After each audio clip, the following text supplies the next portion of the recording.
Hello, everyone, and welcome to the 2016 Bonjagles Southern 500 at Darlington Raceway race review, where I recap what went on before the race, during the race, and after the race, looking ahead to the upcoming race. So this is going to be a brief one. I'm sorry this was not uploaded last night, and hopefully this doesn't happen again.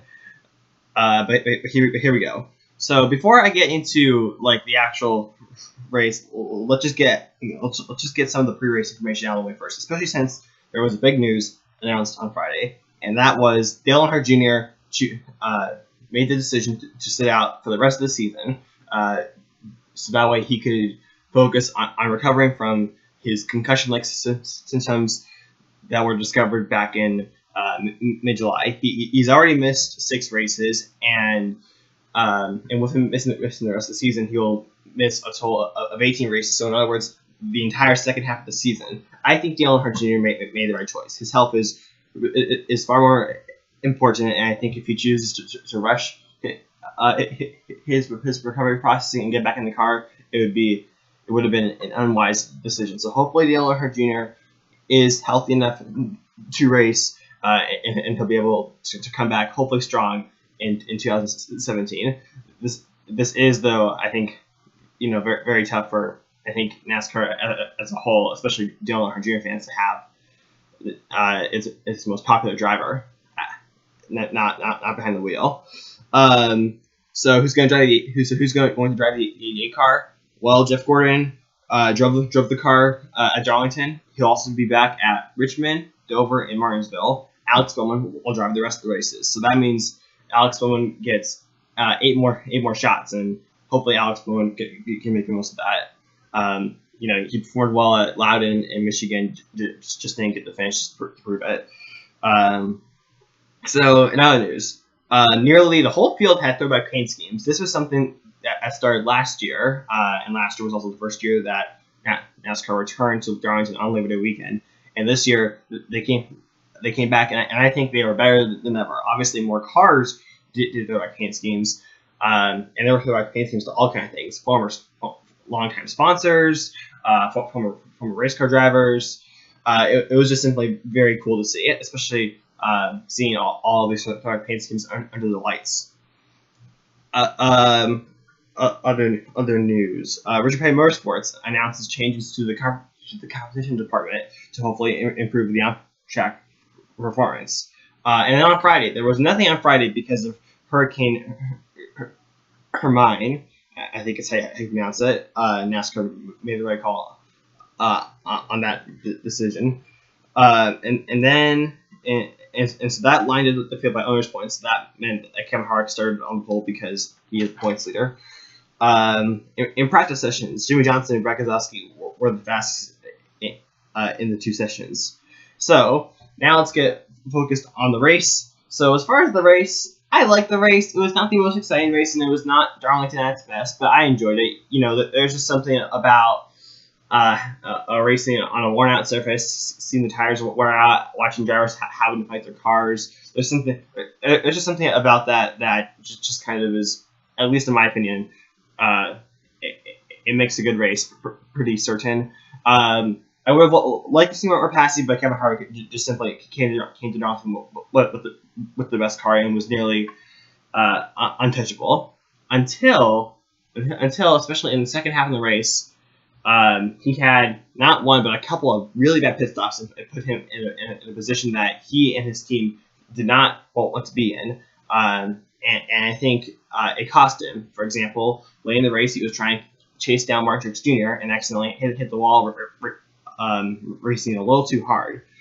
And speaking of Mark Truex Jr., he went on to win the race. His second win this year, and actually this is the first time ever in his Sprint Cup career that he won more than one race in season. Also, all 5 of his wins came on 5 different racetracks: Dover, Sonoma, Pocono, Charlotte, and Darlington. Those are all 5 different racetracks. Also, Mark Truex Jr., I gotta say, has become pretty good at these crown jewel races. Was inches away from winning the Daytona 500 this year. Won the Coastal 600 in dominating fashion, and now has a Southern 500 win as well. So Mark Truex Jr. and I was happy to see him win, especially since him and this team have had so much but bad luck. Truex has led more laps this season than he has in any other season, and could have won maybe 5 or 6 races this season if his luck had just gotten better. And I think this one also gives him that team great momentum heading into the chase. As far as other drivers that performed well, Joki's racing actually was not as strong as I thought they would have been. They still had a good strong night. I think 3 out of its 4 cars finished instead of, no, 2 of its 4 cars finished instead of the top 10. Hamlin led 13 laps. But they weren't as strong as I thought they would have been.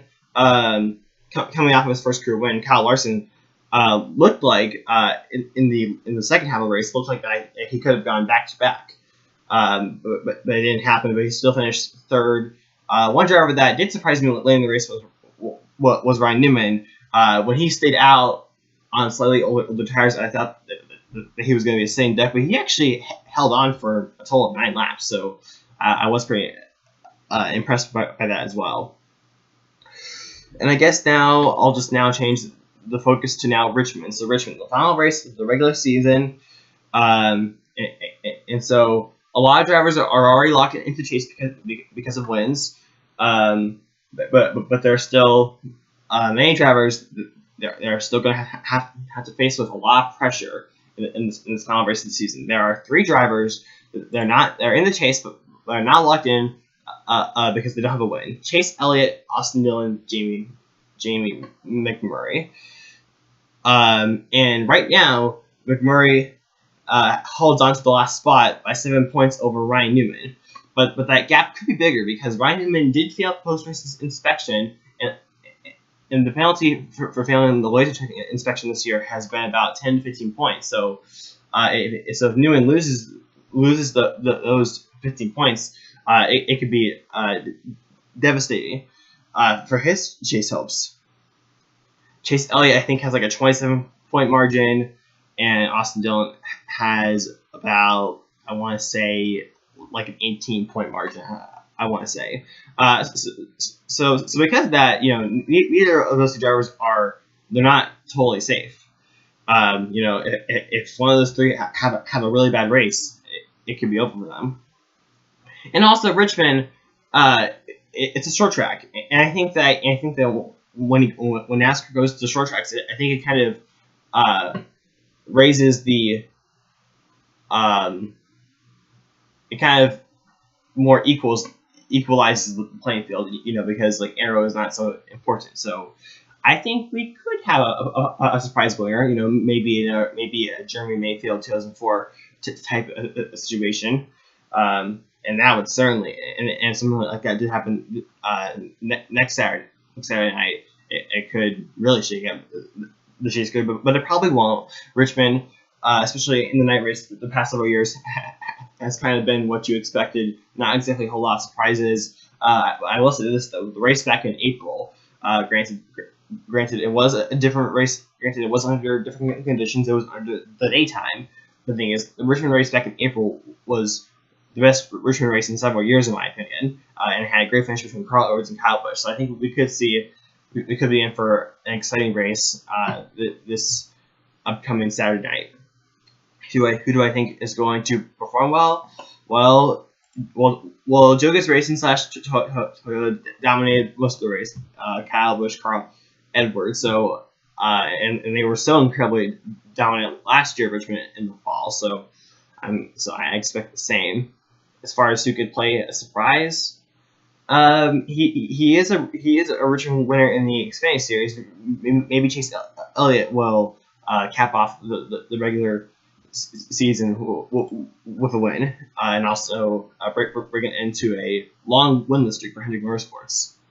But anyway, that's pretty much all I have to say. So I hope you enjoyed this short race review. Certainly next week on Sunday, I will hopefully get back to doing it in the format that I like doing it. Thank you for watching. Be sure to rate, comment, subscribe, and bye.